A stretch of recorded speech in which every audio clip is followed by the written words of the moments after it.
بسم اللہ الرحمن الرحیم۔ السلام علیکم۔ کیسے ہیں آپ سب؟ امید کرتی ہوں آپ سب خیریت سے ہوں گے۔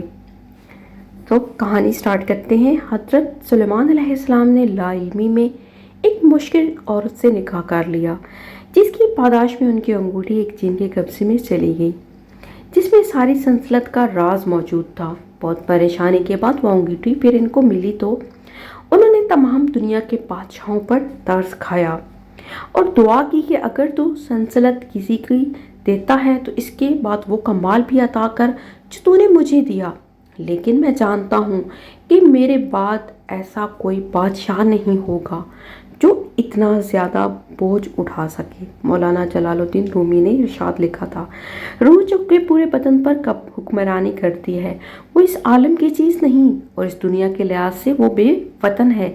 اس طرح روح کو بدن سے وہی نسبت ہے جو شوق و رعایا سے پاک نیت، پاک نسب، عقل کو لطف پورے بدن کو مہذب بنا دیتی ہے۔ اس طرح کی لطافت کو دیکھ کر جو کوثر کی طرح ہے، اس کی سنگریزیں سب موتی اور گوہر ہیں۔ مولانا جلال الدین رومی رحمۃ اللہ علیہ نے کیا خوبصورت اقوال لکھا ہے اور کیا ارشاد فرماتے ہیں مولانا جلال الدین رومی، ہائے افسوس دیدار کا خیال ہے، لیکن اس کے لیے جو اپنے وجود سے جدا ہونا ہے۔ کون سا دل ہے جو اللہ کے سامنے 100 ٹکڑے نہیں؟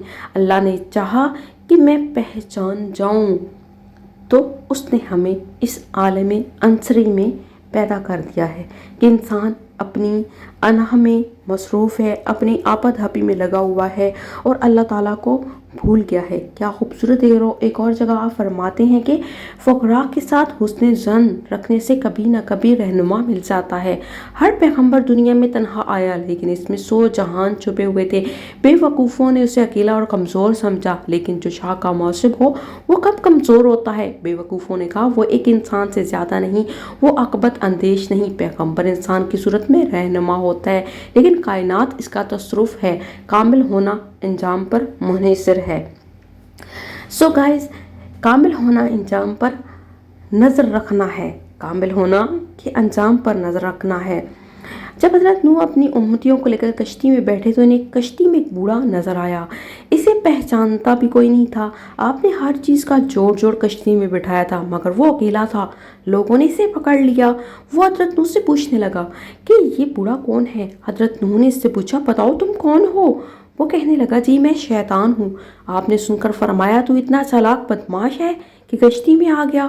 کہنے لگا، جی مجھ سے غلطی ہو گئی ہے، اب آپ مجھے معاف کر دیں۔ آپ نے فرمایا، تمہیں ہم ایسے نہیں چھوڑ سکتے، تمہیں بھی اپنا گھر بتاتا جس سے تو لوگوں کو سب سے زیادہ نقصان پہنچایا ہے۔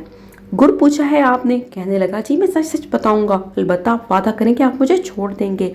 آپ نے فرمایا، ٹھیک ہے ہم تمہیں چھوڑ دیں گے۔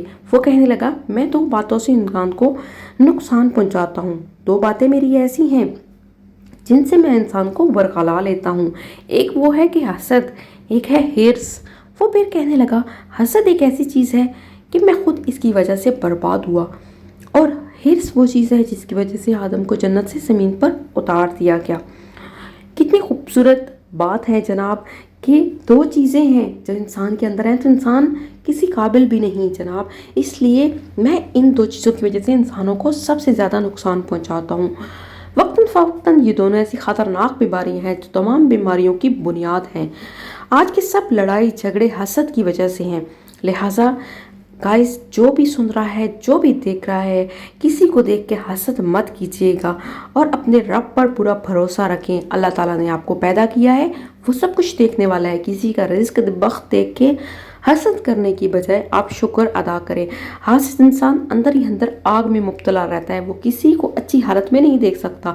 دوسرے انسان پر اللہ تعالیٰ کی رحمت